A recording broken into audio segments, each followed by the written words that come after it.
Hello everyone, welcome to Jwalpa coaching classes. इस video में हम कार्बन एंड इट्स कंपाउंड पढ़ेंगे। ठीक है, तो देखो क्या है, कार्बन एक बहुत ही इम्पॉर्टेंट एलिमेंट है। ठीक है, ये हर चीज़ में लगभग कार्बन है। जैसे ह्यूमन में कार्बन है, प्लांट्स में कार्बन है, अर्थ क्रस्ट में कार्बन है। ठीक है, कार्बन डाइऑक्साइड है, इसमें भी देखो कार्बन है। कार्बन मोनोऑक्साइड है, इसमें भी कार्बन है। मीथेन है, इसमें भी कार्बन है। मतलब कार्बन एक बहुत ही इम्पॉर्टेंट एलिमेंट है और इससे बनने वाले जो कंपाउंड्स हैं वो बहुत ज़्यादा हैं। ठीक है, तो इस वीडियो में हम कार्बन और उससे बनने वाले कंपाउंड्स के बारे में पढ़ेंगे। ठीक है, तो चलिए एक एक करके स्टार्ट करते हैं। देखो कार्बन क्या है। कार्बन एक एलिमेंट है जिसका एटॉमिक नंबर है 6। ठीक है, इसका सिंबल सी है। इसका इलेक्ट्रॉनिक कॉन्फ़िगरेशन है 2,4। अच्छा, इसका मतलब क्या होता है इलेक्ट्रॉनिक कॉन्फ़िगरेशन का? इसका मतलब है कि पहले न्यूक्लियस है, इसके बाद पहला शेल है, इसमें 2 इलेक्ट्रॉन्स हैं, और इसके बाद एक दूसरा शेल है, इसमें 4 इलेक्ट्रॉन्स हैं। ठीक है, तो ये 4 इलेक्ट्रॉन्स हो गए दूसरे शेल में और पहले शेल में 2 इलेक्ट्रॉन्स। तो इलेक्ट्रॉनिक कॉन्फ़िगरेशन ये बताता है। ठीक है, तो देखो जैसे अभी मैंने बताया था आपको कि कार्बन बहुत सारी चीज़ों में मिलता है हमें। ठीक है, तो जो नेचर में जो कार्बन पाया जाता है वो 2 स्टेट्स में पाया जाता है, एक फ्री स्टेट और एक कंबाइंड स्टेट। देखो कंबाइंड स्टेट क्या होता है, जैसे कार्बन डाइऑक्साइड दिखा, ये देखो कंबाइंड स्टेट में ऑक्सीजन के साथ इसने बॉन्डिंग कर रखी है और ये कंबाइंड स्टेट है। उसी तरीके से कार्बन मोनोऑक्साइड की बात कर लेते हैं, या फिर CH4। ठीक है, ये सारे के सारे जो हैं इसमें कार्बन कंबाइंड स्टेट में है। ठीक है, अच्छा फ्री स्टेट क्या होता है? फ्री स्टेट का मतलब होता है कि ऐसा स्टेट जिसमें कार्बन ने बॉन्डिंग नहीं कर रखी। For example diamond. Diamond diamond क्या है? डायमंड में कार्बन प्रेजेंट है और वो कैसा प्रेजेंट है? फ्री स्टेट में प्रेजेंट है। ठीक है, चलिए अगला देखते हैं हम। Allotropes of carbon. एलोट्रोप्स क्या होता है? जब हम एक ही एलिमेंट के डिफरेंट फॉर्म्स को पढ़ते हैं, जब एक ही एलिमेंट के डिफरेंट फॉर्म्स को पढ़ते हैं, उन डिफरेंट फॉर्म्स को कहते हैं एलोट्रोप्स। और जनरली हम इन एलोट्रोप्स को जब पढ़ते हैं तो उनकी फिजिकल प्रॉपर्टीज को पढ़ते हैं। ठीक है, तो कार्बन के 3 एलोट्रोप्स हैं, एक है डायमंड, एक है ग्रेफाइट, एक है बकमिंस्टर फ्लोरीन। ठीक है, ये दोनों तो पहले से थे और सबसे न्यूएस्ट है ये वाला बकमिंस्टर फ्लोरीन। कैसा है? न्यूएस्ट। ठीक है, तो एक एक करके इनकी प्रॉपर्टीज पढ़ते हैं। पहला है डायमंड। देखिए डायमंड क्या है? डायमंड में एक कार्बन होता है और वो 4 अलग अलग कार्बन के साथ बॉन्ड बनाता है। ठीक है, मतलब सारे कार्बन एक दूसरे के साथ क्या करेंगे? बॉन्ड बनाएंगे। ठीक है, देखो in diamond each carbon is connected to 4 other carbon. ठीक है, एक कार्बन 4 अदर कार्बन के साथ जुड़ता है और जुड़ के एक टेट्राहेड्रल स्ट्रक्चर बनाता है। इस तरीके के स्ट्रक्चर को क्या बोलते हैं? Tetrahedral structure. ठीक है, अच्छा इस स्ट्रक्चर बनाने की वजह से, इस तरीके का स्ट्रक्चर बनाने की वजह से जो डायमंड होता है वो बहुत हार्ड होता है।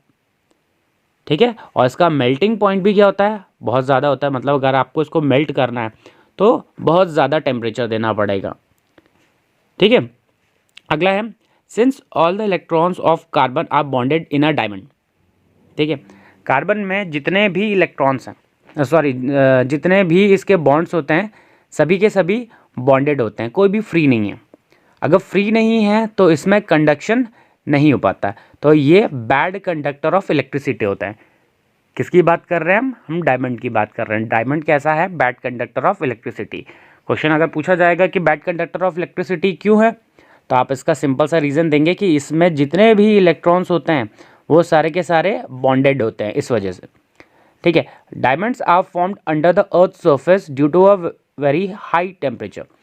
जो नेचुरली जो डायमंड पाया जाता है वो बहुत हाई टेम्परेचर पे पाया जाता है।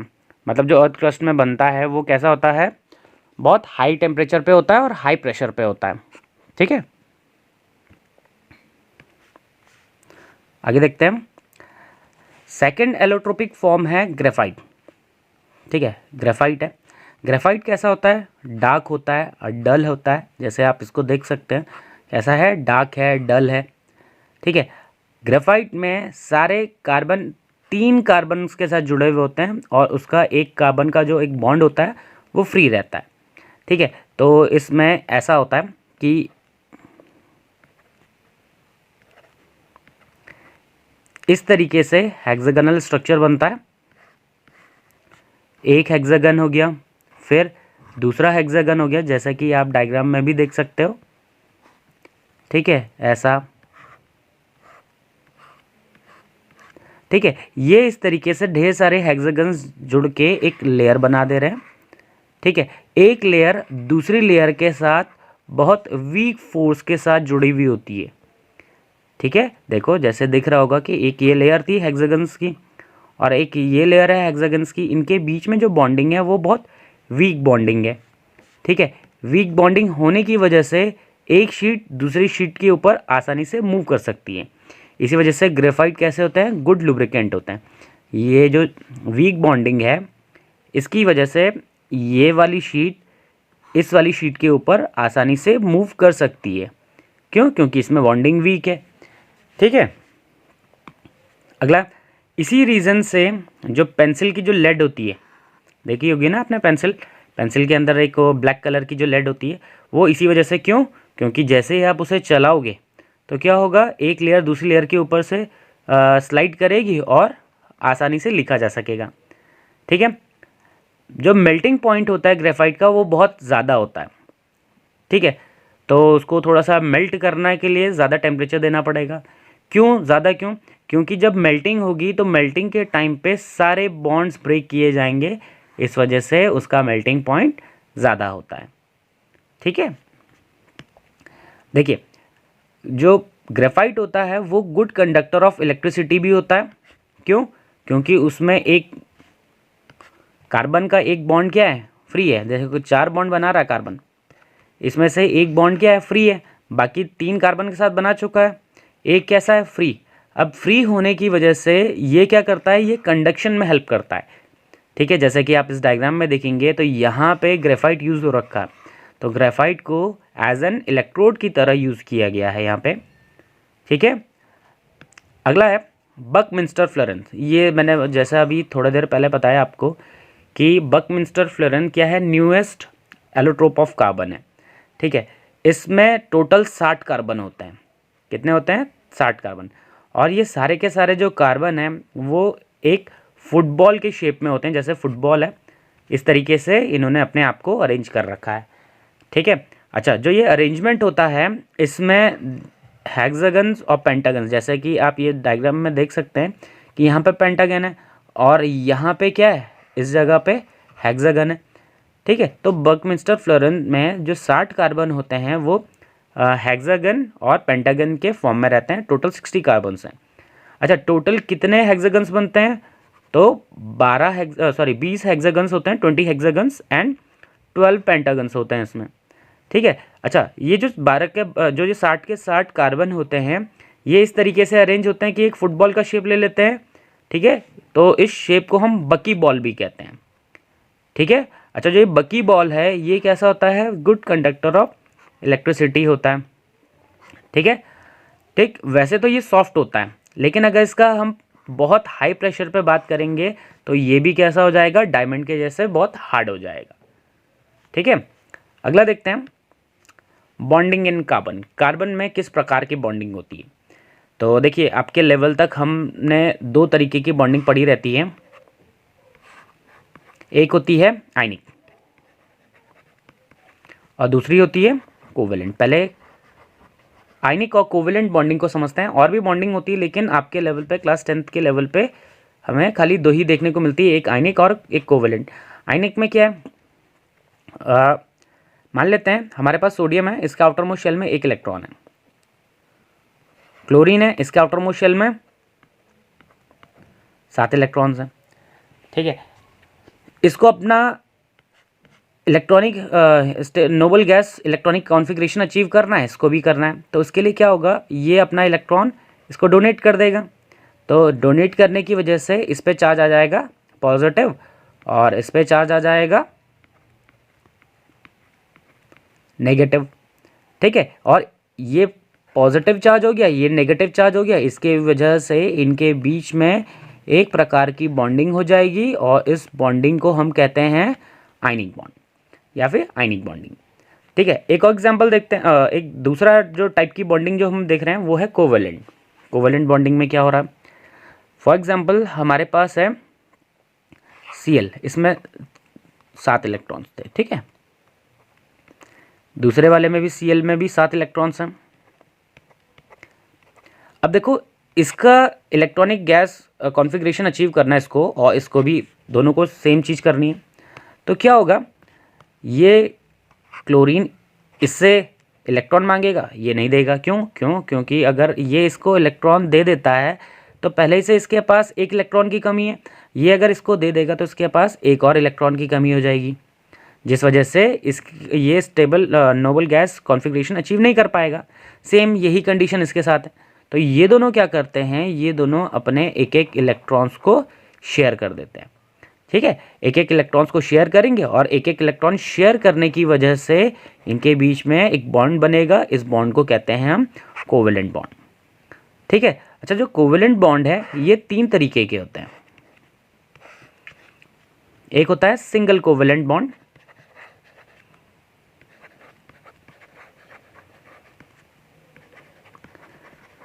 दूसरा होता है डबल कोवेलेंट बॉन्ड,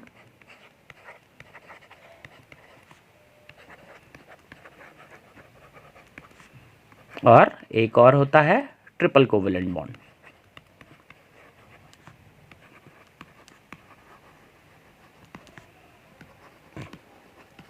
ठीक है, सिंगल कोवेलेंट बॉन्ड में क्या होगा, जैसे अभी इसमें देखा हमने कि क्लोरीन और क्लोरीन के बीच में एक एक इलेक्ट्रॉन्स की शेयरिंग हुई है, तो इनके बीच में जो बॉन्डिंग हुई है वो सिंगल कोवेलेंट बॉन्डिंग। ठीक है, अच्छा डबल कोवेलेंट बॉन्ड में क्या होगा, डबल कोवेलेंट बॉन्ड में फॉर एग्जांपल ले लेते हैं ऑक्सीजन। ऑक्सीजन के आउटर मोस्ट शेल में 6 इलेक्ट्रॉन्स, इस वाले ऑक्सीजन के भी आउटर मोस्ट शेल में 6 इलेक्ट्रॉन्स। अभी इनको क्या करना है, स्टेबल होना है, तो इसको टोटल 8 चाहिए, इसको भी 8 चाहिए। अब इसको 8 कैसे मिलेंगे, इस वाले भी को भी 8 कैसे मिलेंगे। ठीक है, मिलेंगे तो नहीं, तो ये क्या करते हैं, ये अपने इलेक्ट्रॉन्स इस तरीके से शेयर करते हैं। तो ये दो इलेक्ट्रॉन शेयर करेंगे और दो इलेक्ट्रॉन शेयर करने की वजह से इनके बीच में जो बॉन्डिंग बनेगी वो हो जाएगी डबल कोवेलेंट बॉन्ड। ठीक है, सेम ट्रिपल कोवेलेंट बॉन्ड में क्या होता है, 3 इलेक्ट्रॉन्स की शेयरिंग होती है, जैसे कि ये हमें नाइट्रोजन में देखने को मिलती है। नाइट्रोजन में क्या हो रहा है कि ये जो नाइट्रोजन है ये अपने 3 इलेक्ट्रॉन्स इस वाले नाइट्रोजन के साथ शेयर कर रहा है। ठीक है, तो आई होप आपको आयनिक बॉन्ड और कोवेलेंट बॉन्ड में समझ में आया होगा। अब हमें ये देखना है कि जो कार्बन है उसमें किस तरीके की बॉन्डिंग हो रही है। ठीक है, कार्बन में किस तरीके की बॉन्डिंग हो रही है ये देखना है। चलिए समझते हैं इस चीज़ को। देखिए, हमने पढ़ा कि कार्बन का इलेक्ट्रॉनिक कॉन्फ़िगरेशन है 2,4। इसका मतलब न्यूक्लियस है ये, पहला शेल 2 इलेक्ट्रॉन्स, दूसरे शेल में 4 इलेक्ट्रॉन्स। ठीक है, अब देखो क्या है, इसको स्टेबल होने के लिए क्या होना चाहिए, आफ्टर मोस्ट शेल में 8 इलेक्ट्रॉन्स होने चाहिए या तो 2 होने चाहिए। ठीक है, अब जरा देखते हैं। ठीक है, मान लेते हैं कि हमें इसके 4 इलेक्ट्रॉन्स डोनेट करना है। ठीक है, 4 इलेक्ट्रॉन्स डोनेट करके ये क्या बनेगा, ये बन जाएगा, क्योंकि जब कभी किसी से इलेक्ट्रॉन्स जाते हैं तो उस पर पॉजिटिव चार्ज आता है। मान लेते हैं कि ये 4 इलेक्ट्रॉन डोनेट करेगा। अब देखते हैं, अब क्या होगा कि ये इलेक्ट्रॉन यहाँ से निकालना पड़ेगा, ये इलेक्ट्रॉन निकालना पड़ेगा, ये वाला इलेक्ट्रॉन भी निकालना पड़ेगा और ये वाला इलेक्ट्रॉन भी निकालना पड़ेगा, क्योंकि अगर हमें 4 इलेक्ट्रॉन्स डोनेट करने हैं तो ये चारों के चारों इलेक्ट्रॉन्स यहाँ से निकालने होंगे। अब ये चारों के चारों इलेक्ट्रॉन्स यहाँ से निकालने होंगे, तो इस काम को करने के लिए क्या चाहिए होगी, हमें हाई एनर्जी चाहिए होगी। ठीक है, और इतनी एनर्जी मिल नहीं पाती है। ठीक है, ध्यान से समझिए, हमें क्या करना था, ये जो 4 इलेक्ट्रॉन्स है ये निकालने थे। ये 4 इलेक्ट्रॉन्स को निकालने के लिए, क्योंकि तभी तो हो पाएगा ना स्टेबल, या तो आफ्टर मोस्ट शेल में 2 हो जाएं या 8 हो जाएं। ठीक है, 2 कैसे होंगे, जब ये अपने ये 4 वाले को निकाल देगा। ठीक है, तो क्या होगा, ये जो 4 इलेक्ट्रॉन्स हैं इनको निकालने के लिए क्या चाहिए, हाई एनर्जी चाहिए, और इतनी हाई एनर्जी मिल नहीं पाएगी, और अगर इतनी हाई एनर्जी नहीं मिल पाएगी तो ये अपने 4 इलेक्ट्रॉन्स को डोनेट नहीं कर पाएगा, और अगर ये 4 अपने इलेक्ट्रॉन्स को डोनेट नहीं कर पाएगा तो C4 नहीं बन पाएगा। ठीक है, अब दूसरा केस ले लेते हैं कि मान लेते हैं कि ये अपने 4 इलेक्ट्रॉन्स कहीं से ले रहा है। ठीक है, अब ज़रा समझते हैं इस चीज़ को कि इसके पास यहाँ पे 2 इलेक्ट्रॉन्स हैं और यहाँ पे, ठीक है, अब ये क्या कर रहा है, ये 4 इलेक्ट्रॉन्स कहीं से ले रहा है, 4 इलेक्ट्रॉन्स इसने कहीं से ले लिए। चलो, इलेक्ट्रॉन्स लेने से पहले क्या था, इलेक्ट्रॉन्स लेने से पहले टोटल इलेक्ट्रॉन्स कितने थे कार्बन के पास, 6, और टोटल प्रोटॉन्स कितने के पास थे, टोटल प्रोटॉन्स कितने थे, 6। प्रोटॉन्स कहाँ पे हैं, न्यूक्लियस पे प्रोटॉन्स हैं। ठीक है, और बाकी ये 6 इलेक्ट्रॉन्स ये दिख रहे होंगे आपको कि इन शेल्स में टोटल हमने 6 इलेक्ट्रॉन्स बना रखे हैं। तो क्या है कि यहाँ पे जो 6 इलेक्ट्रॉन्स थे वो 6 प्रोटॉन्स को ईजिली होल्ड कर ले रहे थे, लेकिन अगर ये कहीं से 4 इलेक्ट्रॉन्स लेता है तो 4 इलेक्ट्रॉन्स लेके C4- बनता है। C4- नहीं बन पाएगा, क्यों नहीं बनेगा, क्योंकि पहले कितने थे इलेक्ट्रॉन्स, 6 प्रोटॉन्स थे। अभी इलेक्ट्रॉन्स कितने हो जाएंगे अगर वो 4 एक्सेप्ट करेगा, 10। प्रोटॉन्स कितने हैं, 6 ही हैं, क्योंकि प्रोटॉन्स तो न्यूक्लियस में है ना, तो प्रोटॉन्स में तो कोई चेंजेस नहीं आएगा। चेंज किस में आएगा, चेंज आएगा तो खाली इलेक्ट्रॉन्स में। तो ये जो 6 प्रोटॉन्स हैं इनके लिए डिफ़िकल्ट हो जाएगा इन 10 इलेक्ट्रॉन्स को होल्ड करना। ठीक है, ये होल्ड नहीं कर पाएंगे ये, ठीक है, ये इनको होल्ड नहीं कर पाएंगे, जिसकी वजह से ये 4 इलेक्ट्रॉन्स नहीं एक्सेप्ट कर पाएगा। बात समझ में आ रही, 4 इलेक्ट्रॉन्स डोनेट क्यों नहीं कर पा रहा था, क्योंकि इलेक्ट्रॉन्स को डोनेट करने के लिए चाहिए ज़्यादा एनर्जी, इतनी अवेलेबल नहीं है एनर्जी। ठीक है, एक्सेप्ट क्यों नहीं कर पा रहा, क्योंकि 6 प्रोटॉन्स के लिए 10 इलेक्ट्रॉन्स को होल्ड करना बहुत मुश्किल हो जाएगा। ठीक है, पॉसिबल नहीं है उनके पास, पॉसिबल नहीं है उनके लिए। ठीक है, इस वजह से जो कार्बन है वो क्या करता है, ना ही इलेक्ट्रॉन्स दे सकता है ना ही इलेक्ट्रॉन्स ले सकता है। अब इसके पास सिर्फ एक ही रास्ता बचता है, वो है शेयरिंग का। क्या बचता है, शेयरिंग। ठीक है, और आपको पता है कि जब भी शेयरिंग हो रही होगी तो शेयरिंग के टाइम पे जो बॉन्ड बनता है वो कैसा बॉन्ड होता है, वो होता है कोवेलेंट बॉन्ड। कैसा बॉन्ड होता है, कोवेलेंट बॉन्ड। समझ में आ रहा, ठीक है। तो कार्बन क्या करता है, शेयरिंग करता है, शेयरिंग करके बना रहा होता है कोवेलेंट बॉन्ड। ठीक है, अभी कोई भी पूछेगा कि भाई कार्बन किस तरीके का बॉन्ड बनाएगा, तो कार्बन कोवेलेंट बॉन्ड बनाएगा। और कोवेलेंट बॉन्ड बनता कैसे है, शेयरिंग की वजह से बनता है। ठीक है, आई होप ये टॉपिक आपको समझ में आया होगा। अगर कोई भी प्रॉब्लम लगती है तो कमेंट में कर दीजिए, तो उसके लिए अलग सा ही एक वीडियो बना दिया जाएगा। ठीक है, चलिए अगला देखते हैं, versatile nature of carbon. Carbon का वर्सटाइल नेचर। ठीक है, देखिए कार्बन के क्या है, बहुत सारे यूजेस हैं। कार्बन के जो यूजेस हैं वो बहुत ज़्यादा हैं, बहुत वैरायटी हैं। ठीक है, अब कार्बन की जो ये यूजेस हैं वो किसकी वजह से क्यों हैं। ठीक है, आप इसमें कार्बन के जो कंपाउंड्स देखोगे तो वो अनगिनत कंपाउंड देखोगे, बहुत ज़्यादा कंपाउंड देखोगे। ठीक है, अब वो जो बहुत ज़्यादा कंपाउंड्स बन रहे हैं उनका कारण क्या है, क्यों बन रहे हैं वो बहुत सारे कंपाउंड, उनका कारण है उसकी 2 यूनिक प्रॉपर्टीज़। ये क्या है, 2 यूनिक प्रॉपर्टीज़ हैं जो उसका नेचर है वो कैसा कर दे रही है, वर्सटाइल नेचर कर दे रही है। तो अभी एक एक करके इनको समझते हैं कि क्या है ये दोनों प्रॉपर्टीज़। पहले ही है टेट्रा वैलेंसी। टेट्रा का मतलब 4, वैलेंसी का मतलब बॉन्ड बना सकता है। तो कार्बन क्या है, कार्बन 4 बॉन्ड बना सकता है। ठीक है, मतलब इसके पास कितने हाथ हो गए, 4 हाथ हो गए। अब इन 4 बॉन्ड्स में क्या क्या है, अलग अलग चीज़ें आके लग सकती हैं। हो सकता है यहाँ कार्बन लग जाए, यहाँ कार्बन लग जाए, यहाँ कार्बन लग जाए, यहाँ कार्बन लग जाए।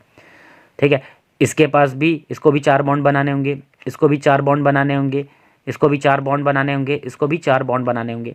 तो देखो सभी के सभी कार्बन जो हैं कितने बॉन्ड बनाएंगे, 4-4 बॉन्ड बनाएंगे। और 4-4 बॉन्ड बनाने की वजह से जो कार्बन है, जो ये इसके जो कंपाउंड्स होंगे वो बहुत ज़्यादा होंगे। तो टेट्रावैलेंसी का मतलब होता है कि 4, कितना, 4 वैलेंसी, ठीक है। और 4 वैलेंसी होने की वजह से कार्बन बहुत सारे बॉन्ड्स बना सकता है, ठीक है। दूसरा है कैटिनेशन। कैटिनेशन को कहते हैं सेल्फ लिंकेज। क्या कहते हैं? Self linkage. सेल्फ लिंकेज का मतलब क्या होता है? सेल्फ लिंकेज का मतलब होता है कि कार्बन अपने ही जैसे दूसरे कार्बन के साथ जुड़ जुड़ के बहुत सारे कंपाउंड्स बना सकता है। देखो जैसे ये बनाया हमने, देखो ये बना दिया, ठीक है। कार्बन अपने ही जैसे दूसरे कंपाउंड के साथ जुड़ के बहुत सारे कंपाउंड्स बना सकता है, बहुत, ठीक है। इतने सारे कंपाउंड्स बना सकता है जितने आप सोच भी नहीं सकते, ठीक है। इतने सारे कंपाउंड्स बना सकता है। तो कैटिनेशन का मतलब क्या होता है? कैटिनेशन का मतलब होता है सेल्फ लिंकेज, मतलब एक कार्बन दूसरे कार्बन के साथ जुड़ जा रहा।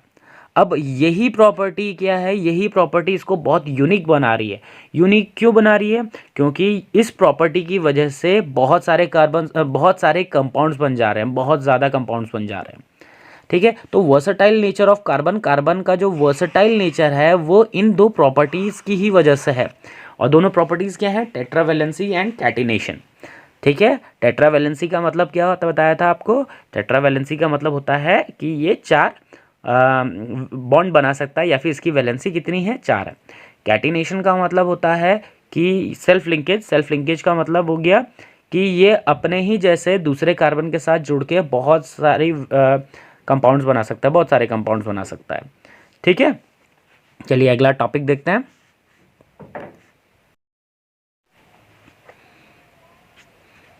नेक्स्ट है होमोलॉगस सीरीज। होमोलॉगस सीरीज कौन से होते हैं? Series of compounds in which same functional group substitute for hydrogen in a carbon chain. मतलब क्या है कि ऐसी सीरीज जिसमें हाइड्रोजन की जगह पे सेम सब्स्टिट्यूट लगा हो, ऐसी सीरीज को कहते हैं हम होमोलॉगस सीरीज, ठीक है। Compounds in homologous series have similar chemical properties but different physical properties, ठीक है। जो होमोलॉगस सीरीज होती है उसमें जो कंपाउंड्स होते हैं उनकी केमिकल प्रॉपर्टीज़ तो लगभग सेम होती है, लेकिन फिजिकल प्रॉपर्टीज़ अलग अलग होती हैं। अब इसको ज़रा समझते हैं। मान लेते हैं हमारे पास इस तरीके से मीथेन गिवन है, ठीक है। अब इस मीथेन की जगह पे मैं हटा के कुछ और लगा दूं, फॉर एग्जांपल OH लगा देता हूँ, ठीक है। ये तो वैसे तो ये मेथनॉल होता है, क्या ये मेथनॉल? अच्छा, मीथेन में H हटा के हमने OH लगा दिया, मेथनॉल हो गया। इसी तरीके से ये था इथेन, ठीक है। इथेन था और हमने इथेन का H हटा के उसकी जगह क्या लगा दिया? OH लगा दिया। तो देखो ये दोनों क्या हैं? ये दोनों होमोलॉगस के कंपाउंड्स हैं, एक ही होमोलॉगस सीरीज को बिलोंग करते हैं। क्यों? क्योंकि इनमें हाइड्रोजन को सेम फंक्शनल ग्रुप रिप्लेस कर रहा, ठीक है। तो ये एक होमोलॉगस सीरीज हो गई है, ठीक। अच्छा, होमोलॉगस सीरीज की कुछ प्रॉपर्टीज़ हैं, क्या है कि ये सभी के सभी एक ही जनरल फॉर्मूले से रिप्रेजेंट किए जाते हैं, ठीक है। ये सिमिलर केमिकल प्रॉपर्टीज शो करते हैं और their physical properties such as melting point, boiling point and density increases with increasing molecular mass। जैसे जैसे molecular mass बढ़ता है तो melting point, boiling point, density ये सारी चीज़ें इंक्रीज होती हैं। अच्छा, एक और चीज़ समझाना था आपको, जैसे CH4 ये मीथेन है, एक दूसरा हो गया C2H6 ये इथेन, एक और ले लेते हैं C3H8 ये प्रोपेन, ठीक है। तो ये तीनों की तीनों एक ही होमोलॉगस सीरीज़ के हैं। अच्छा, अगर आप इन दोनों में देखोगे तो एक कार्बन का डिफरेंस है और 2 हाइड्रोजन का डिफरेंस है। अगर इन दोनों में भी देखोगे तो एक कार्बन का डिफरेंस है और 2 हाइड्रोजन का डिफरेंस है। तो होमोलॉगस सीरीज़ के जो कॉन्जिक्यूटिव कंपाउंड्स होते हैं उनके बीच में एक हाइड्रोजन एक कार्बन और 2 हाइड्रोजन का गैप होता है। यहाँ पे भी वही चीज़ मेंशन कर रखी थी। ठीक है। अच्छा, जो ये होमोलॉगस सीरीज़ के जो कंपाउंड्स होते हैं इनके बीच में मॉलिक्यूलर मास 14 का गैप होता है। मतलब अगर हम CH4 का मॉलिक्यूलर मास निकालें तो कार्बन कितना, 1, तो 1 का कितना होता है मास 12, और हाइड्रोजन का कितना होता है, 1 होता है, और टोटल 4 हाइड्रोजन है तो इसका कितना हो जाएगा 16। अच्छा, जो दूसरा कंपाउंड है वो है C2H6, इसका मॉलिक्यूलर मास कितना हो जाएगा, 2 कार्बन है और एक कार्बन का 12 होता है, प्लस 6 हाइड्रोजन है और एक हाइड्रोजन का 1 होता है, तो इनको टोटल करते हैं तो कितना आता है 30। तो देखो इस 16 और इस 30 में कितने का गैप है, टोटल 14 का गैप है। अच्छा, एक और देख लेते हैं, ये वाला जो था ना प्रोपेन, इसका भी देख लेते हैं। तो 3 कार्बन है और एक कार्बन का 12 होता है, प्लस 8 हाइड्रोजन है और हाइड्रोजन का 1 होता है, कितना हो जाएगा ये 36 प्लस 8 कितना हो जाएगा 44। तो देखो इन दोनों के बीच में भी कितने का गैप आ रहा है, 14 का गैप आ रहा है। ठीक है। होमोलॉगस सीरीज़ कैसी सीरीज़, ऐसी सीरीज़ जिसमें एक ही फैमिली के कंपाउंड्स बिलोंग करते हों। ठीक है। और केमिकल प्रॉपर्टीज़ उनकी सेम होती है। 2 कॉन्जिक्यूटिव कंपाउंड्स के बीच में एक कार्बन 2 हाइड्रोजन का गैप होता है और मॉलिक्यूलर मास 14 का गैप होता है। ठीक है। और उनका जनरल फॉर्मूला भी सेम होता है, जैसे ये मीथेन, ईथेन, प्रोपेन, इन सब का जनरल फॉर्मूला क्या है, एक ही है, सेम है। ठीक है। चलिए, अभी यहाँ पे एक टर्म था फंक्शनल ग्रुप, तो फंक्शनल ग्रुप क्या होता है इसे समझते हैं। ठीक है। तो फंक्शनल ग्रुप क्या है, पहले इसको समझेंगे।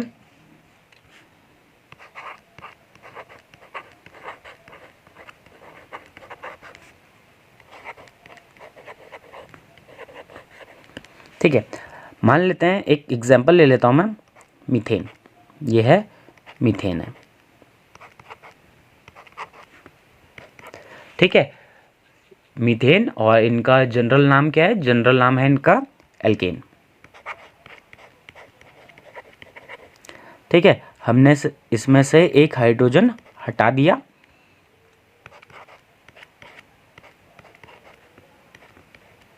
एक हाइड्रोजन हटा दिया तो इसका एक बॉन्ड खाली हो जाएगा, और इस वैसे ये मिथाइल है, मिथाइल, अगर एक हाइड्रोजन हट गया तो मिथाइल बन गया और इसका जनरल नाम एल्काइल।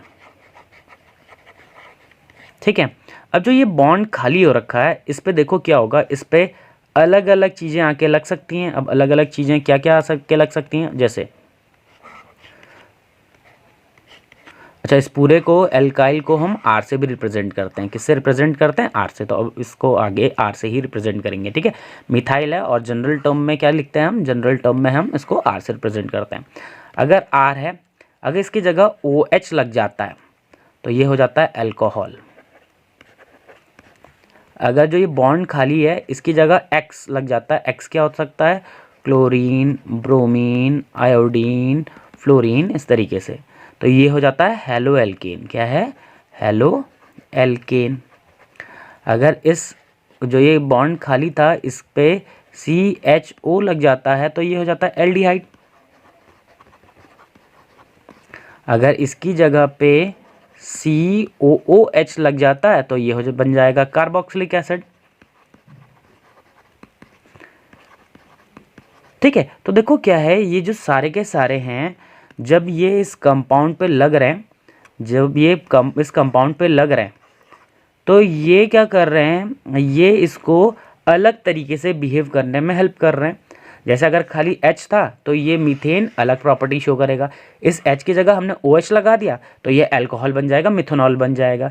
तो एल्केन और मिथेनॉल की प्रॉपर्टी क्या होगी, अलग अलग होंगी। ठीक है, इसकी और इसकी प्रॉपर्टी अलग। अच्छा, अंतर देखेंगे तो खाली इसमें H की जगह पे हमने OH लगा दिया।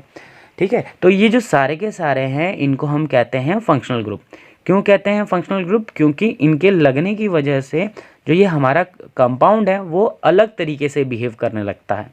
ठीक है, इस वजह से इसे क्या कहते हैं, फंक्शनल ग्रुप। और भी हैं लेकिन आगे उनके बारे में डिस्कशन करेंगे, अभी के लिए तो इस वाले पार्ट में हम इतना ही कर रहे हैं। ठीक है, तो ये सारे के सारे क्या थे, फंक्शनल ग्रुप थे।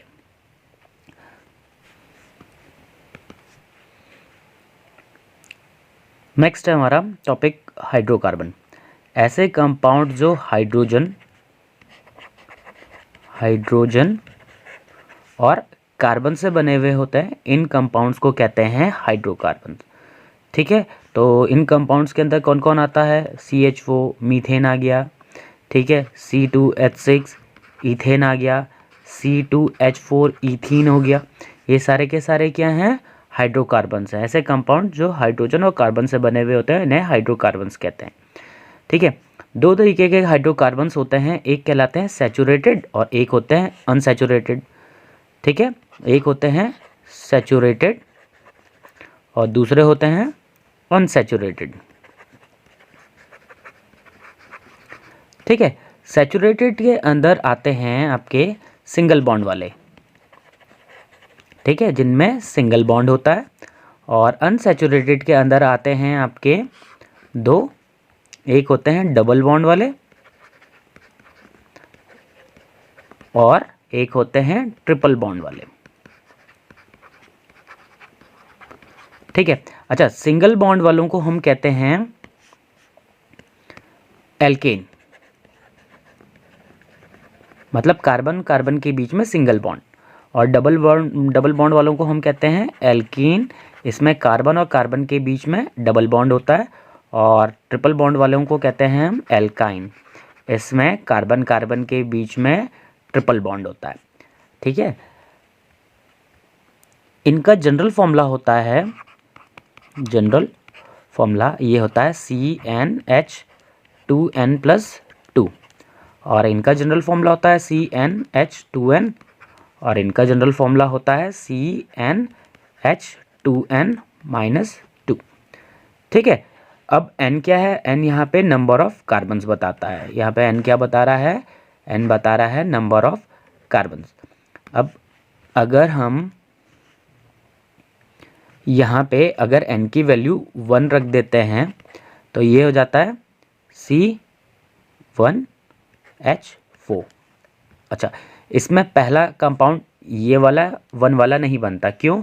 क्योंकि एल्कीन बनाने के लिए हमें डबल बॉन्ड चाहिए कार्बन कार्बन के बीच में, और अगर हमने एक कार्बन लिया हुआ है तो वो डबल बॉन्ड नहीं बना पाएगा। ठीक है, अच्छा, सेम यही केस है एल्काइन के लिए। एल्काइन में पहला कंपाउंड 1 कार्बन वाला नहीं होता।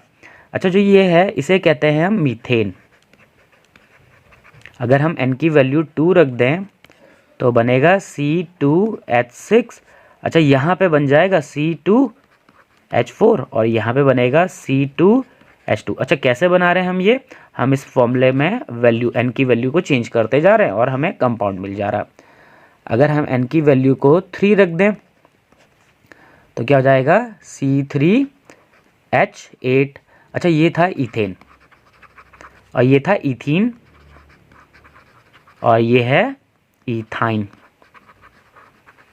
अच्छा, 3 कार्बन वाला अच्छा, 1 मिनट पहले ये देख लेते हैं कि 1 कार्बन वाले को हम कहते हैं मेथ, 2 वाले को कहते हैं एथ, 3 वाले को कहते हैं प्रॉप, 4 वाले को कहते हैं ब्यूट, 5 वाले को कहते हैं हम पेंट, 6 वाले को कहते हैं हम हेक्स, 7 वाले को कहते हैं हम हेप्टेन HEPT, और 8 वाले को कहते हैं हम ऑक्ट, 9 वाले को कहते हैं हम नॉन, और 10 वाले को कहते हैं हम डेक। ठीक है, तो यहाँ पे जब इसकी नेमिंग करनी होगी तो यहाँ से हमने एन उठाना है और यहाँ से उसके नंबर ऑफ कार्बन। तो यहाँ पे इसका नाम क्या जाएगा? 3 वाला है तो प्रॉप, और यहाँ से एन तो इसका नाम क्या जाएगा? प्रोपेन। ठीक है, अच्छा, यहाँ पे क्या बनेगा? C3H6, तो यहाँ से हम प्रॉप लेंगे और यहाँ से हम इन लेंगे तो इसका नाम हो जाएगा प्रोपीन। अच्छा, ये वाला बनेगा C3H4, यहाँ से हमने प्रॉप लेना है और यहाँ से आइन YNE आइन, तो इसका नाम हो जाएगा प्रोपाइन। सेम अगर हम n की वैल्यू को 4 रख देते हैं तो बनता है C4H10, यहाँ पे क्या बनेगा? C4H8, और यहाँ पे क्या बनेगा C4H6। अच्छा, इसका नाम क्या हो जाएगा, यहाँ से 4 कार्बन वाला ब्यूट और यहाँ से एन, तो नाम हो जाएगा ब्यूटेन। इसका नाम क्या हो जाएगा, इधर से हम ब्यूट लेंगे, इधर से इन ब्यूटीन और इधर ब्यूटाइन। ठीक है, बाकियों को आप बना लीजिएगा एन की वैल्यू 5, 6, 7 रख के। ठीक है, चलिए नेक्स्ट टॉपिक देखते हैं। नेक्स्ट है नॉमेनक्लेचर ऑफ ऑर्गेनिक कंपाउंड्स। ठीक है, नॉमेनक्लेचर मीन्स नेमिंग करनी है हमें ऑर्गेनिक कंपाउंड्स की। ठीक है, तो इनके लिए कुछ रूल्स हैं। तो पहला रूल है कि पहले तो सबसे पहले चेक करो कि कौन सा फंक्शनल ग्रुप लगा हुआ है।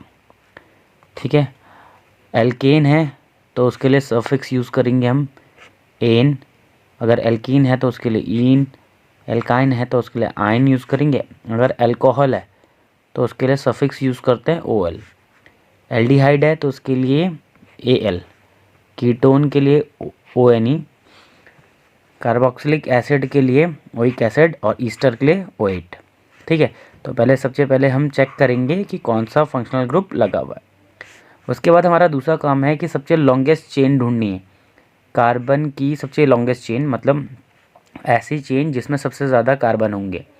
ठीक है, जो भी लॉन्गेस्ट चेन होगी उसके अकॉर्डिंग उसका नेम डिसाइड करेंगे।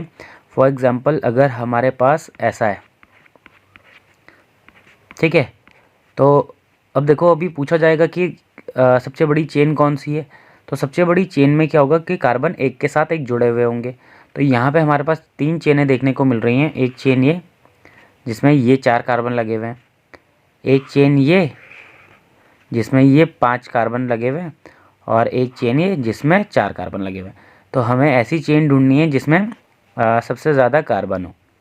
ठीक है, अच्छा, और ये स्ट्रेट हो भी सकती है और स्ट्रेट नहीं भी हो सकती है।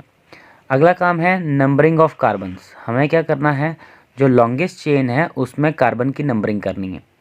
ठीक है, अच्छा, जब नंबरिंग करेंगे तो उसमें ध्यान ये रखेंगे कि अगर कहीं पे फंक्शनल ग्रुप लगा हुआ है तो उस फंक्शनल ग्रुप को कम से कम नंबर मिले। फॉर एग्ज़ाम्पल अगर हम इस तरीके से लिख देते हैं और यहाँ पे OH लगा हुआ मान लेते हैं। ठीक है, तो हमारी कार्बन की चेन तो ये हो गई। अब नंबर देना है इन कार्बनों को, तो नंबर ऐसे भी दे सकते हैं 1 2 3 4 और ऐसे भी दे सकते हैं 1 2 3 4। तो कौन सा वाला प्रेफर करेंगे, वो वाला प्रेफर करेंगे जिससे उस कार्बन को कम से कम नंबर मिले जिस पे फंक्शनल ग्रुप लगा हुआ है। तो फंक्शनल ग्रुप तो यहाँ पे लगा हुआ है, तो इसके हिसाब से हम कौन सा वाला यूज़ करेंगे, ये वाला। क्यों? क्योंकि ये वाला नंबर इसके हिसाब से हम कौन सा वाला यूज़ करेंगे, ये वाला। क्यों? क्योंकि ये वाला नंबर कम है। तो ये वाली नंबरिंग को हम फॉलो नहीं करेंगे। हम कौन सी वाली नंबरिंग को फॉलो करेंगे, इस वाली को। ठीक है, तो ये रूल यही बता रहा है कि हमें कार्बन की नंबरिंग करनी है और नंबरिंग कुछ इस तरीके से होगी कि जहाँ कहीं पे कोई ब्रांच लगी हुई है या कोई फंक्शनल ग्रुप लगा हुआ है उसको कम से कम नंबर मिले। ठीक है, तो चलिए अगला रूल देखते हैं। नेक्स्ट रूल है लुक फॉर एनी ब्रांच। ठीक है, हमें ये चेक करना है कि जो ब्रांच लगी हुई है उसके अलावा कोई और किसी और जगह पे तो नहीं लगा हुआ कोई दूसरी ब्रांच। फॉर एग्जांपल अगर हमारे पास ऐसा है,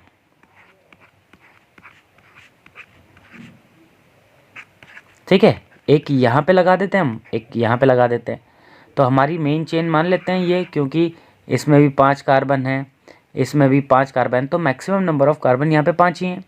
ठीक है, लेकिन यहाँ पे 2 कार्बन पे ब्रांच लगी हुई, एक और दूसरी, और दोनों में देखो जो ब्रांचेज हैं उनमें दोनों में सेम चीज़ लगा हुआ। तो जब इसकी नेमिंग करेंगे तो नेमिंग के लिए हम डाई, ट्राई या टेट्राई यूज़ करेंगे। ठीक है, अच्छा, अगर कहीं पे कोई हेलोजन लगा होगा तो हेलोजन के लिए हम क्या यूज़ करते हैं, फ्लोरीन के लिए फ्लोरो यूज़ करेंगे, क्लोरीन के लिए क्लोरो यूज़ करेंगे, ब्रोमीन के लिए ब्रोमो यूज़ करेंगे और आयोडीन के लिए आयोडो यूज़ करेंगे।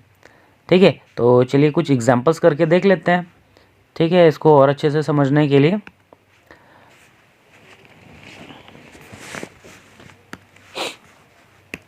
चलिए देखते हैं।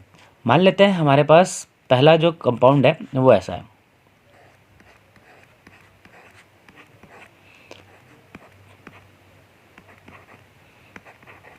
इधर भी हाइड्रोजन, ठीक है। आगे वाले केसेस में हम सारे बॉन्ड छोड़ देंगे जहाँ पे हाइड्रोजन लगा होगा, ठीक है। अच्छा, इसकी नेमिंग करनी है तो देखो इसमें सिर्फ एक ही चेन है और इसमें 4 कार्बन है और कहीं पे भी ब्रांच नहीं लगी हुई, खाली सबके सब हाइड्रोजन ही लगे हुए हैं। तो इसका सिंपली नेम क्या हो जाएगा, 4 कार्बन वाला क्या होता है, ब्यूटेन, ठीक है। एक और देख लेते हैं। अच्छा, कार्बन के जितने बॉन्ड्स भी खाली हैं वहाँ पे क्या है, वहाँ पे हाइड्रोजन लगा हुआ है, ठीक है। तो इसमें 1 2 3 4 5, इसमें 5 कार्बन है, इसमें 3 कार्बन है और इस वाले में भी 5 कार्बन है। तो हम कौन सा प्रेफर करेंगे, 5 कार्बन वाला, कोई सा भी प्रेफर कर लेते हैं। अच्छा, अब हम ये वाली चेन को प्रेफर कर रहे हैं तो अब इसमें क्या करना है, कार्बन की नंबरिंग करनी है। नंबरिंग कहाँ कैसे करनी है, देखो यहाँ पे ब्रांच लगी हुई है ना, तो इस तरीके से नंबरिंग करनी कि इस वाले कार्बन को कम से कम नंबर मिले। अब अगर मैं इस तरीके से करता हूँ 1 2 3 4 5, तो देखो इस हिसाब से तो चौथा नंबर मिल रहा है। लेकिन अगर ऐसे करता 1 2 3 4 5, ठीक है, तो इस हिसाब से दूसरा नंबर मिल रहा है। तो कम नंबर वाले को हम प्रेफर करते हैं तो ये ज़्यादा नंबर वाले को हम हटा देंगे, हम ये वाले को प्रेफर करेंगे। अच्छा, इसका नाम क्या हो जाएगा, इसका लास्ट का ना जो नाम आएगा वो इसकी मेन चेन के नंबर ऑफ़ कार्बन से डिसाइड किया जाएगा। और ये कितने हैं, इसमें 5 कार्बन है, तो लास्ट का नाम क्या हो जाएगा इसका, पेंटेन। अच्छा, लेकिन ये पेंटेन में ये वाली चीज़ इंक्लूड नहीं हुई, तो हमें क्या करना है, जब भी हम ब्रांच को शो करेंगे तो पहले उस नंबर को शो करेंगे जिस नंबर पे वो ब्रांच लगी हुई। जैसे दूसरे नंबर पे क्या लगा हुआ है, दूसरे नंबर पे CH3 लगा हुआ है। अगर इसकी सारे के सारे वैलेंसीज को फुलफ़िल कर दिया जाए तो 3 हाइड्रोजन है और 1 कार्बन है, तो CH3 क्या होता है, मिथाइल होता है। तो इसका नाम क्या हो जाएगा, 2 मिथाइल पेंटेन, ठीक है। अच्छा, एक और एग्जांपल करके देखते हैं।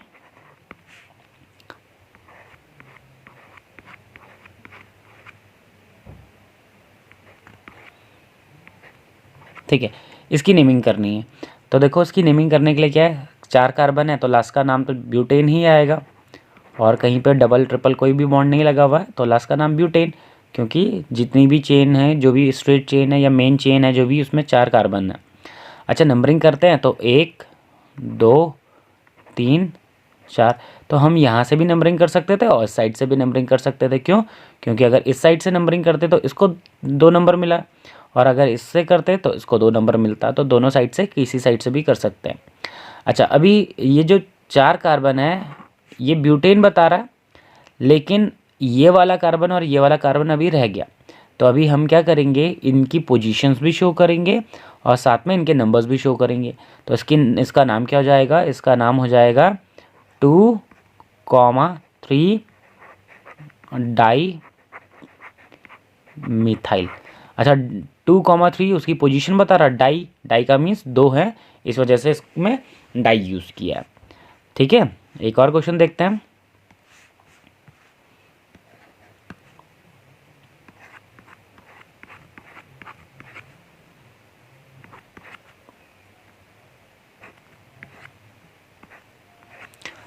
अच्छा, इसमें क्या होगा, इसका नाम क्या होगा, तो देखो जो सबसे बड़ी चेन है उसमें 5 कार्बन है, आप काउंट कर लीजिएगा, ठीक है। तो लास्ट का नाम तो इसका पेंटेन ही होगा। अच्छा, लेकिन स्टार्टिंग का नाम क्या आएगा, 1 2 3 4 5।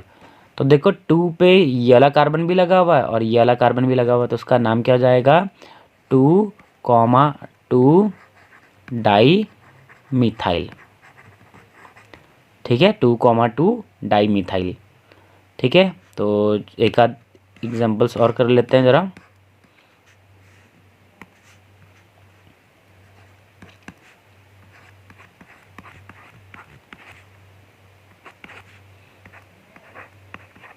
अच्छा, अभी यहाँ पे OH लगा दिया हमने, ठीक है।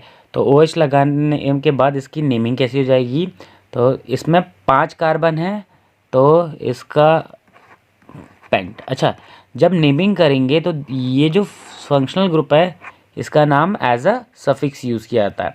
और नंबरिंग देखेंगे तो 1 2 3 4 5, तो 5 कार्बन है इसलिए पेंट। कौन सी पोजीशन पे है? दूसरी पोजीशन पे है और OH लगा हुआ है इसलिए ऑल, तो नाम क्या जाएगा? Pent two ol. अच्छा, अगर इसी चीज़ को अगर हम ऐसे लिखते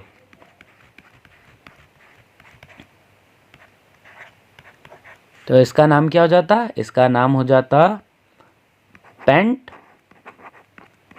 3 ऑल। ठीक है, एक दो और देख लेते हैं ज़रा।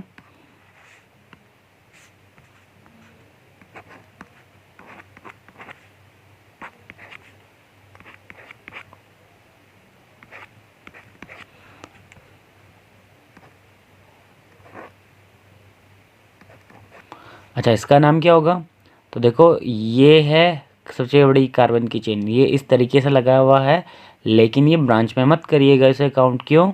क्योंकि जब आप यहाँ से कार्बन को जोड़ते हुए चलेंगे तो ये सब के सब एक ही लाइन में आएंगे, एक ही चेन में आएंगे। ठीक है, तो इसका नाम क्या हो जाएगा? Hex 1 all. अच्छा, नंबरिंग यहाँ से स्टार्ट की जाएगी जहाँ से भी फंक्शनल ग्रुप पास पड़ रहा होगा।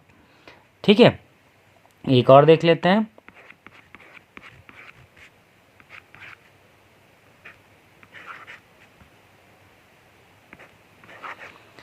ठीक है, अभी हमने Cl लगा दिया तो उसका नाम क्या हो जाएगा? 4 कार्बन थे तो 4 कार्बन की वजह से ब्यूटेन।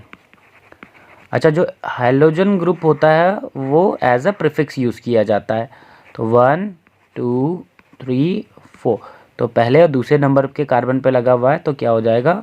1,2 die chloro. ठीक है, तो इसकी और प्रैक्टिस करिएगा तो आपको समझ में आ जाइएगा। ठीक है, चलिए अगला देखते हैं, आइसोमेरिज्म। आइसोमेरिज्म क्या होता है?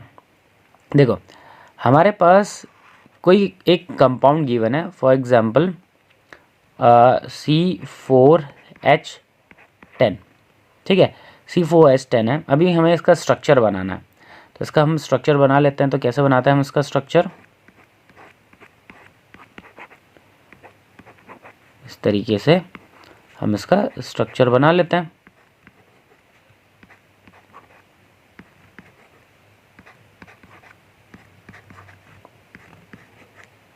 ठीक है, एक ये हो गया। अच्छा, क्या ऐसा ही स्ट्रक्चर पॉसिबल है? क्या इसके अलावा कोई और पॉसिबल नहीं है? देखते हैं। तो इसको हम ऐसा भी तो बना सकते हैं, बाकी जगह क्या है? हाइड्रोजन लगे हुए हैं। ठीक है, जितने भी हमने बॉन्ड शो किए इन जगहों पे हाइड्रोजन लगे हुए हैं। तो देखो, ये भी वही है, 4 कार्बन है इसमें और 10 हाइड्रोजन है। इसमें भी कितने हैं? 4 कार्बन है और 10 हाइड्रोजन। लेकिन अगर इन दोनों के नाम लिखे हैं तो इन दोनों के नाम में क्या है? अंतर है। तो ये देखते हैं, ये तो ब्यूटेन हो गया और ये कहलाता है 2 मिथाइल प्रोपेन। क्या है ये? 2 मिथाइल प्रोपेन।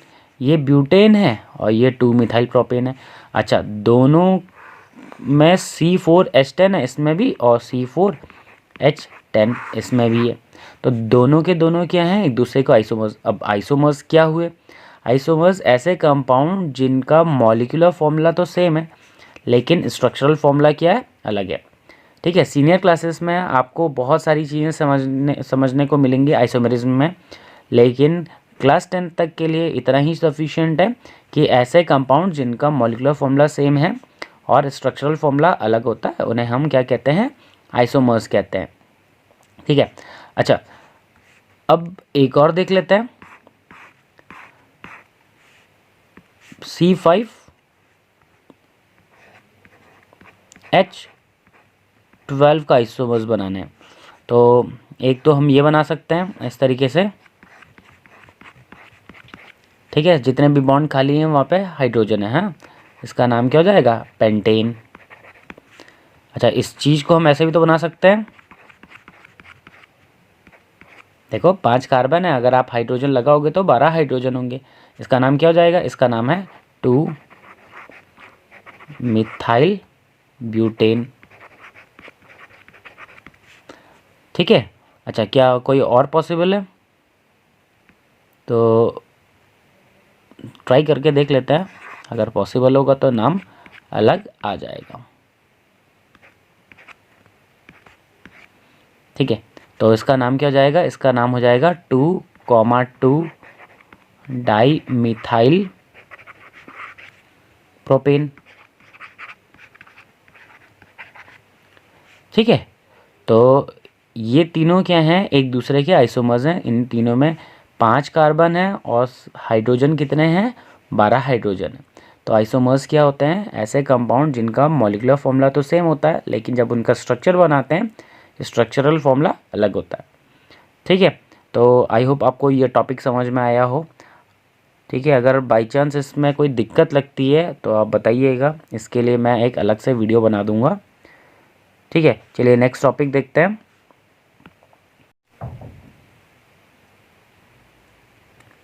नेक्स्ट है हमारा chemical properties of carbon compound. Carbon compounds की केमिकल प्रॉपर्टीज़, इसमें हम 4 तरीके की केमिकल प्रॉपर्टीज़ पढ़ते हैं। एक होता है कंबशन, फिर हम पढ़ेंगे ऑक्सीडेशन, फिर एडिशन एंड एक और पढ़ेंगे सब्स्टिट्यूशन। ठीक है, तो हम ये 4 तरीके की केमिकल प्रॉपर्टीज़ पढ़ेंगे। तो चलिए एक एक करके स्टार्ट करते हैं। कंबशन, देखो कंबशन क्या होता है, कंबशन में एडिशन ऑफ ऑक्सीजन करते हैं। ठीक है, अगर आप किसी भी कार्बन कंपाउंड को अगर आप बर्न करोगे तो हमारा जो प्रोडक्ट मिलेगा कार्बन डाइऑक्साइड। अच्छा, अगर जैसे हम खाली कार्बन को करते हैं तो कार्बन डाइऑक्साइड और हीट एंड लाइट मिलेगी। अच्छा, वहीं पे अगर मीथेन है, मीथेन को का ऑक्सीडेशन कर कंबशन करेंगे तो कार्बन डाइऑक्साइड एंड वाटर और हीट एंड लाइट। ठीक है, ये देखो ये अल्कोहल है, अल्कोहल का भी अगर हम कंबशन करते हैं तो carbon dioxide and water and light. अच्छा, इसी तरीके से अगर हम इथीन का भी कर देते हैं तो कार्बन डाइऑक्साइड एंड वाटर ही मिलेगा और साथ में एनर्जी हीट और लाइट के फॉर्म में। कोई सा भी हो, C4H10 ब्यूटेन का भी अगर हम कंबशन करते हैं तो कार्बन डाइऑक्साइड एंड वाटर ही मिलेगा। आप इसे बैलेंस कर लीजिएगा। ठीक है, चलिए अगला देखते हैं। अगला है फ्लेम कैरेक्टरिस्टिक। अच्छा, जो सैचुरेटेड हाइड्रोकार्बन्स होते हैं, जब आप हमने इनका कंबशन करते हैं तो बहुत ही सूदी फ्लेम मिलता है, बहुत क्लीन फ्लेम मिलता है, जैसे आपको यहाँ पे देखने को मिल रहा होगा। ठीक है, अगर इसे हम बर्न कर रहे हैं तो जो फ्लेम है बहुत क्लीन मिल रहा है। ठीक है, वहीं पे अगर हम अनसैचुरेटेड हाइड्रोकार्बन को का कंबशन करते हैं तो स्मोकी फ्लेम मिलता है। ठीक है, अगर आप कोई चीज़ बर्न कर रहे हो, अगर फ्लेम बहुत क्लीन है, इसका मतलब उसमें क्या है, उसमें सैचुरेटेड हाइड्रोकार्बन्स हैं। सैचुरेटेड हाइड्रोकार्बन्स कौन से, एल्केन्स।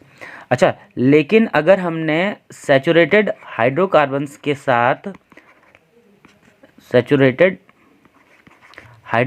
के साथ अगर हमने लिमिटेड ऑक्सीजन रखा हुआ है तो स्मोकी फ्लेम हो जाता है। जैसे आप इसमें देख रहा होगा कि यहाँ पे जो ऑक्सीजन है वो लिमिटेड है, तो फ्लेम देखिए कैसा हो गया, स्मोकी। ठीक है, चलिए नेक्स्ट कैरेक्टरिस्टिक्स देखते हैं या नेक्स्ट प्रॉपर्टी देखते हैं। Next chemical property oxidation. Oxidation क्या होता है, एडिशन ऑफ ऑक्सीजन या फिर रिमूवल ऑफ हाइड्रोजन। ठीक है, अब यहाँ पे हम क्या कर रहे हैं, ऑक्सीडेशन कर रहे हैं किसका, अल्कोहल का। ठीक है, अल्कोहल का ऑक्सीडेशन कर रहे हैं in the presence of potassium permanganate KMnO4, potassium permanganate, या फिर एसिडिफाइड पोटेशियम डाइक्रोमेट K2Cr2O7, इसकी प्रेजेंस में कर रहे हैं।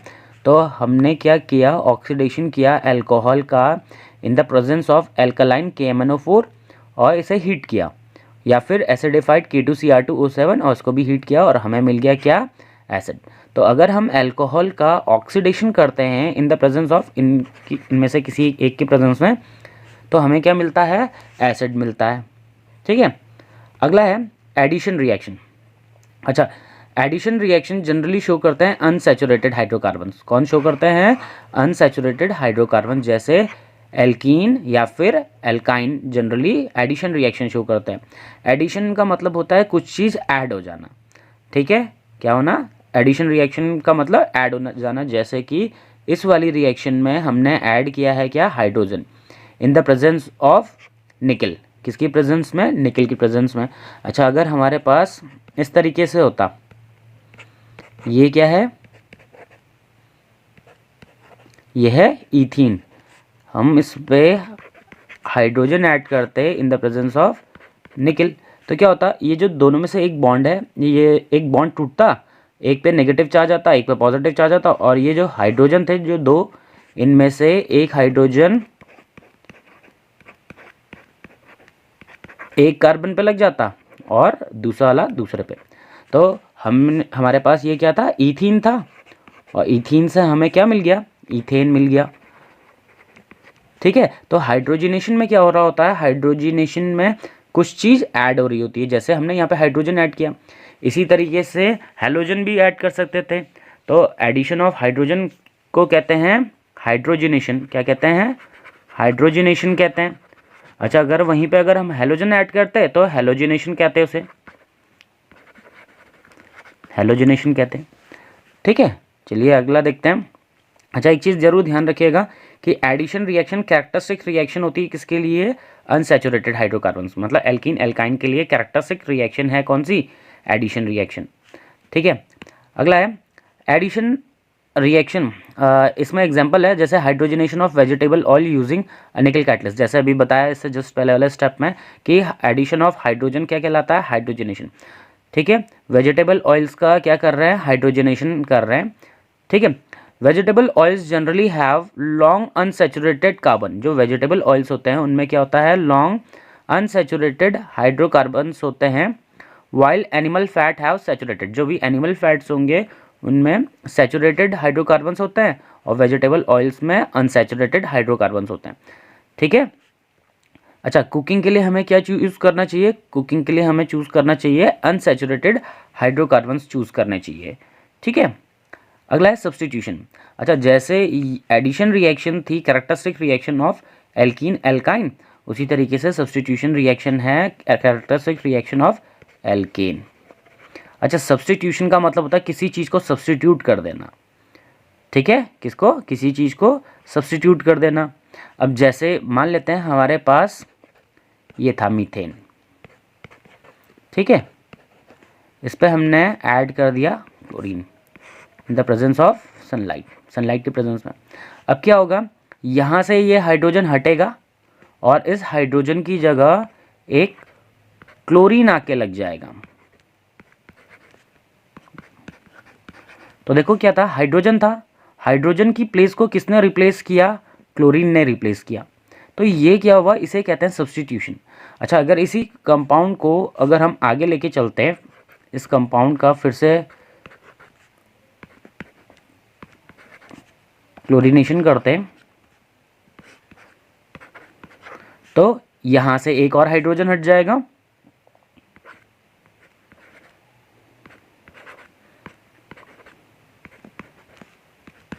ठीक है। तो ये जो रिएक्शन है, इस रिएक्शन को कहते हैं हम सब्स्टिट्यूशन रिएक्शन। ठीक है, क्लियर है? ठीक है, अच्छा, ये ध्यान ज़रूर रखिएगा कि ये एल्केन के लिए कैरेक्टरिस्टिक रिएक्शन होती है। जनरली एल्केन सब्स्टिट्यूशन रिएक्शन ही शो करते हैं। ठीक है, नेक्स्ट है हमारे पास कुछ कंपाउंड्स, उसमें से हम स्टडी करेंगे सबसे पहले इथेनॉल का। ठीक है, इथेनॉल क्या होता है? ये लिक्विड होता है रूम टेम्परेचर पे। ठीक है, इथेनॉल को जनरली हम क्या कहते हैं? अल्कोहल। देखा होगा आपने कि जितने लोग भी अल्कोहल का कंजप्शन करते हैं, शराब का, ठीक है, उसमें एक्चुअली होता है क्या? इथेनॉल ही होता है। ठीक है, in addition because it is a good solvent, ये क्या होता है? गुड सॉल्वेंट होता है। It is also used in medicine such as tincture, iodine, cough syrups and many tonics. ठीक है, ये क्या होता है? अच्छा सॉल्वेंट होता है, इसकी वजह से इसको यूज़ भी किया जाता है किस चीज़ में? मेडिसिन में भी यूज़ किया जाता है। ठीक है, अच्छा, जो इथेनॉल होते हैं ये सॉल्युबल होते हैं वाटर में, काफ़ी जिस भी प्रोपोर्शन में आप में लाना चाहें उस प्रोपोर्शन में ये सॉल्युबल हो जाते हैं। ठीक है, consumption of small quantity of dilute ethanol causes drunkenness. ठीक है, तो मैंने बताया था कि जनरली इथेनॉल किस में है?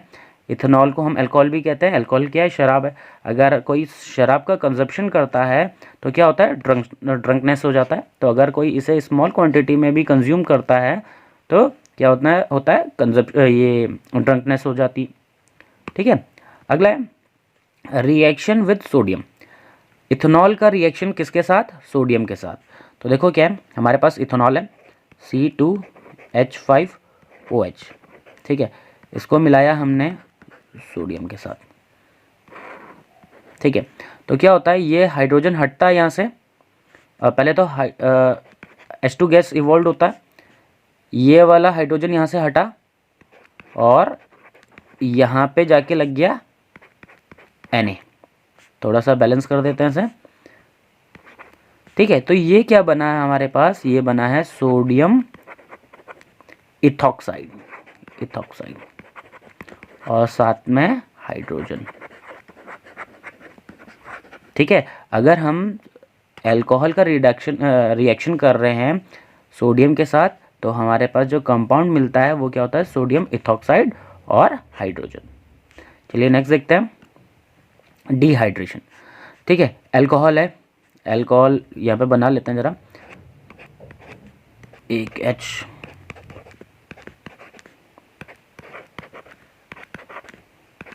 ठीक है, इस तरीके से था। इसमें हमने मिलाया कंसनट्रेटेड H2SO4। अच्छा, जैसे कंसनट्रेटेड H2SO4 मिलाएंगे तो क्या होगा, यहाँ से H और ये OH वाटर के फॉर्म में निकल जाएगा। बचेगा क्या? इसका एक बॉन्ड खाली हो गया, इसका एक बॉन्ड खाली हो गया, और इनके एक एक बॉन्ड खाली होने की वजह से ये आपस में डबल बॉन्ड बना लेंगे। मतलब हमने अल्कोहल से बना दिया क्या? एल्कीन। अच्छा, इस प्रोसेस में क्या यूज़ किया हमने? H2SO4। H2SO4 ने क्या किया? अल्कोहल से वाटर का मॉलिक्यूल निकाल दिया। इस वजह से H2SO4 को हम क्या कह सकते हैं? Dehydrating agent. क्या कह सकते हैं? Dehydrating agent. क्यों डिहाइड्रेटिंग एजेंट? क्योंकि डिहाइड्रेशन का मतलब होता है वाटर मॉलिक्यूल निकलना। ठीक है, और इस H2SO4 ने यहाँ से वाटर के मॉलिक्यूल को निकाल दिया। इस वजह से H2SO4 को हम क्या कह सकते हैं? Dehydrating agent. ठीक है, अच्छा, अगर हमें अल्कोहल से एल्कीन प्रिपेयर करना होगा तो उस वाले में भी हम ये मेथड यूज़ कर सकते हैं। ठीक है, चलिए आगे देखते हैं। अगला है properties of ethanoic acid. Ethanoic acid की प्रॉपर्टीज।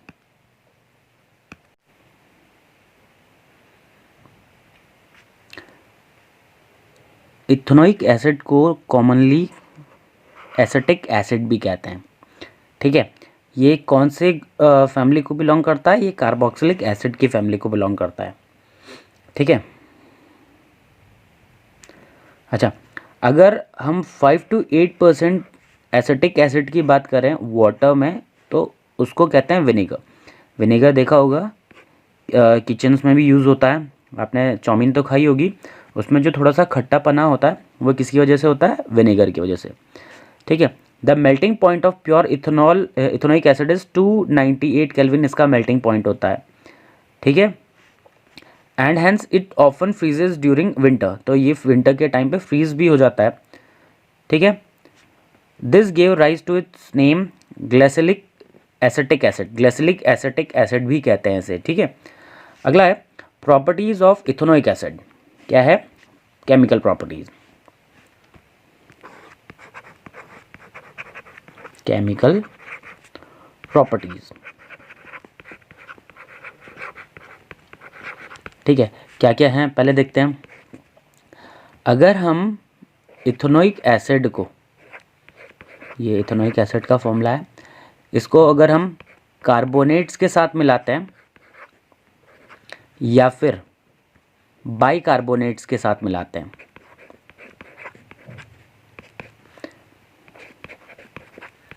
ठीक है, अगर हमने इसे कार्बोनेट्स या फिर बाइकार्बोनेट्स के साथ मिलाया तो हमें मिलता है सोडियम इथेनोएट। क्या मिलता है? Sodium ethanoate, carbon dioxide and water. ठीक है, यहाँ पे भी सेम वही मिलेगा, sodium ethanoate, carbon dioxide and water. ठीक है, इस वाली रिएक्शन को अगर थोड़ा सा बैलेंस करते हैं हम तो ये होगी बैलेंस। ठीक है, तो पहली प्रॉपर्टी ये है कि अगर हम एसिटिक एसिड को मिलाते हैं किसके साथ, सोडियम कार्बोनेट या फिर सोडियम बाइकार्बोनेट के साथ, तो हमें मिलता है सोडियम इथेनोएट। क्या मिलता है, सोडियम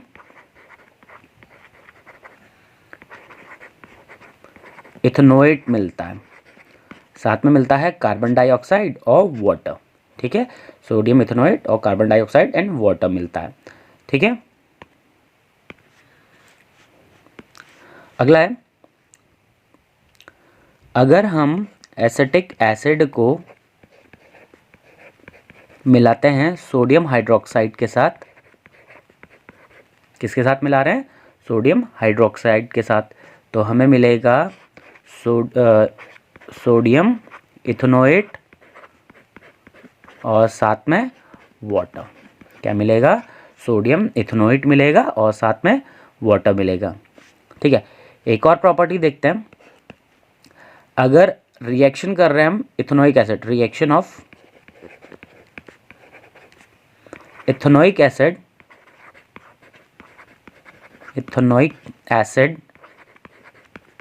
विद इथेनॉल, किसके साथ, इथेनॉल। तो पहले बना लेते हैं, ये हमने बना दिया है स्ट्रक्चर।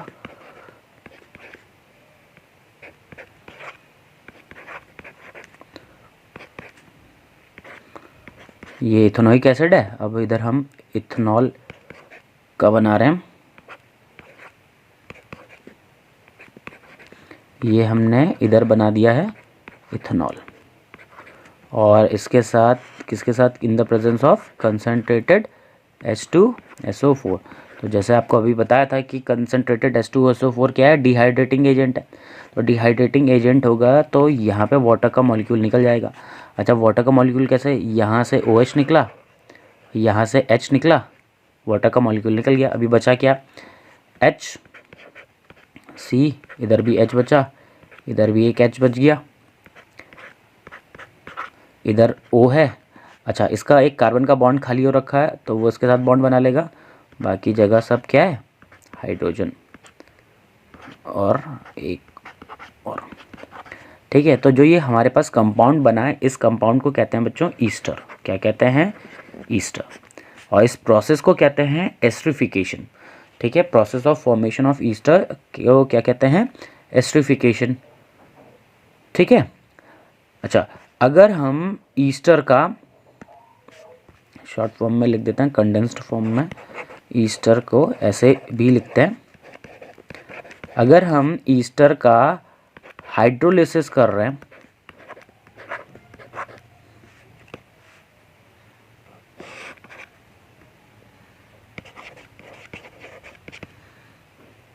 ठीक है, तो हमें मिलता है सोडियम इथेनोएट और साथ में इथेनॉल। ठीक है, मतलब अगर ईस्टर से हमें वापस इथेनॉल चाहिए तो हम इसका हाइड्रोलिसिस कर सकते हैं या फिर NaOH के साथ इसे ट्रीट कर सकते हैं और हमें वापस मिल जाएगा क्या, इथेनॉल। ठीक है,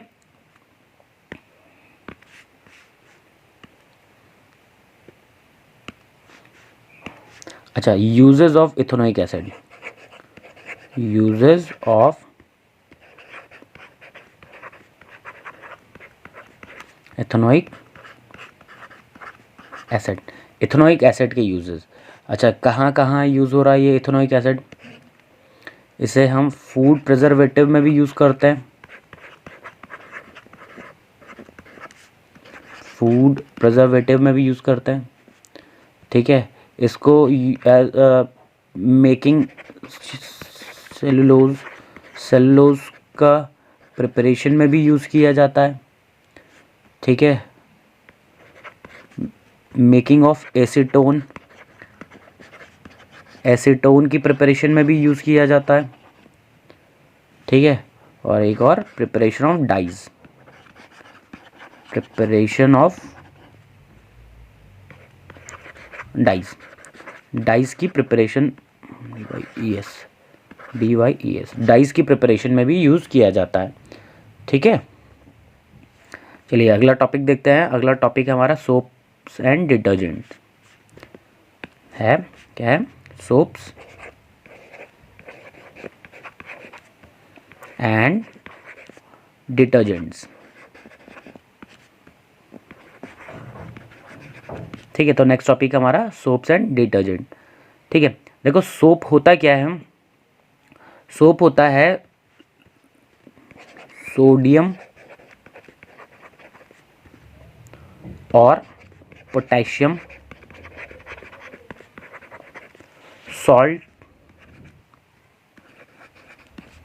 of long chain carboxylic acid, carboxylic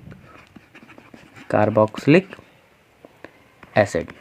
ठीक है, सोडियम और potassium salt of long chain carboxylic acid.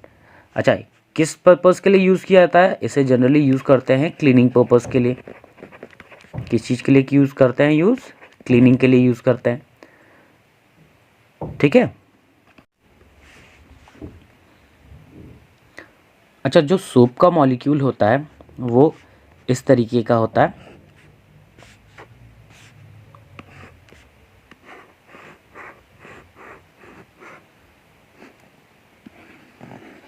ऐसा होता है सोप का मॉलिक्यूल। ठीक है, इधर होता है ये नेगेटिवली होता है और साथ में पॉजिटिव। अच्छा, जो ये वाला पार्ट होता है, ये वाला जो ये लॉन्ग हाइड्रोकार्बन की चेन, ये क्या है? लॉन्ग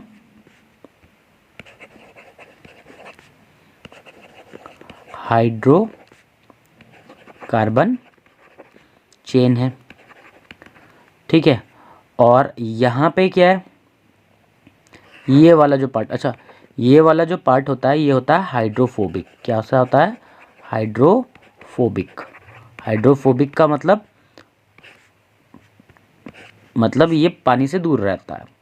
और ये होता है हाइड्रोफिलिक। ये वाला पार्ट कैसा होता है? हाइड्रोफिलिक। ठीक है, मतलब ये पानी को पसंद करता है, या फिर हम कह सकते हैं कि ये पानी की तरफ रहता है। ठीक है, जब हम क्लीनिंग पर्पज़ के लिए सोप को यूज़ करते हैं तो क्या होता है?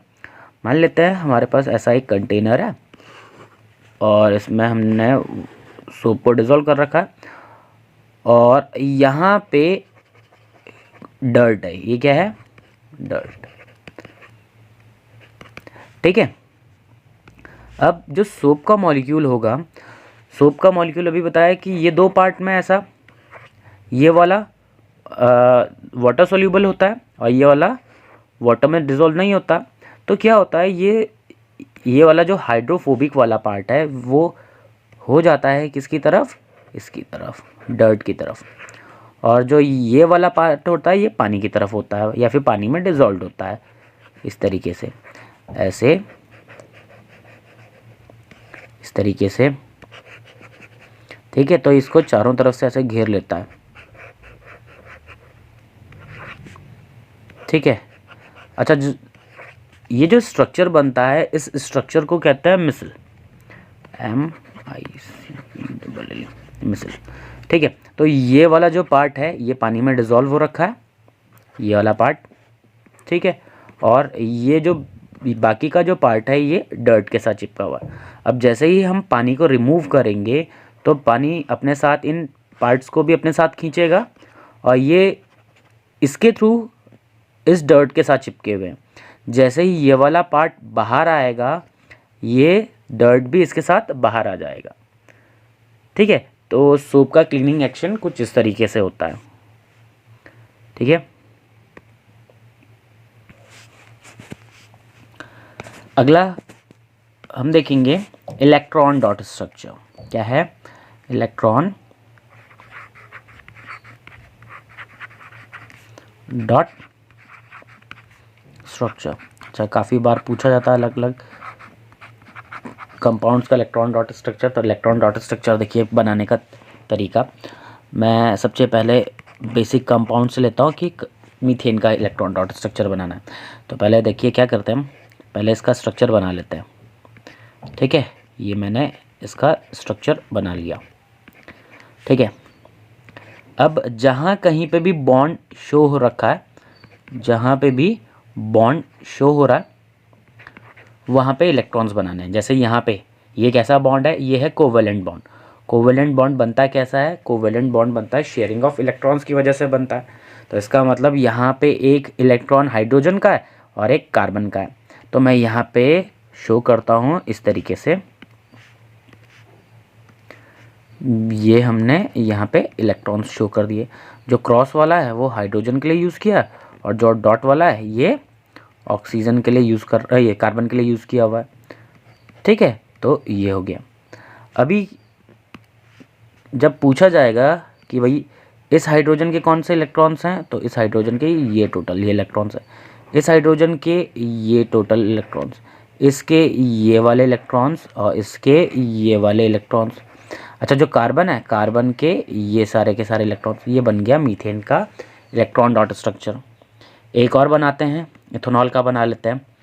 ठीक है, इथेनॉल का पूछा भी जाता है, C2H5OH, इथेनॉल का इलेक्ट्रॉन डॉट स्ट्रक्चर।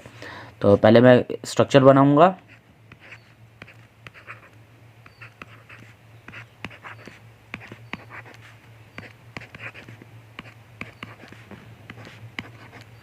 ठीक है, अब जहाँ कहीं पे भी बॉन्ड था वहाँ पे हम क्या करेंगे, बॉन्ड हटा के 2 इलेक्ट्रॉन्स लगाएंगे। जैसे यहाँ पे कार्बन के, चलो बना देते हैं।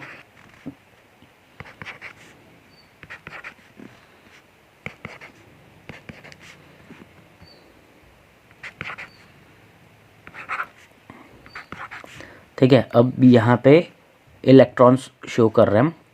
तो यहाँ पे cross dot cross dot cross dot, cross वाला हाइड्रोजन के लिए है। यहाँ पे दोनों हाइड्रोजन है, नहीं दोनों यहाँ पे कार्बन के थे। और यहाँ पे क्रॉस डॉट। अच्छा, इसमें ऑक्सीजन और कार्बन का भी शो करेंगे, तो ऑक्सीजन के लिए भी हमने डॉट ही यूज़ किया और इस समय इधर क्रॉस और डॉट।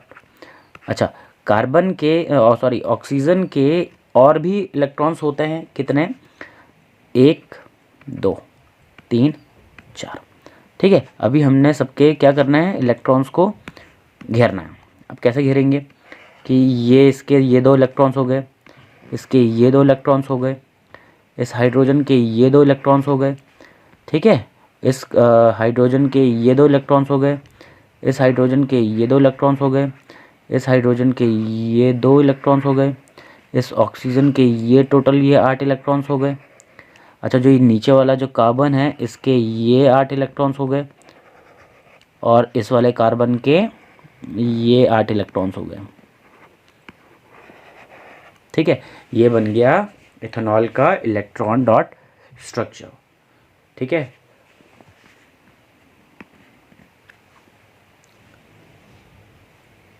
तो आज के इस वीडियो में हम इतना ही करेंगे।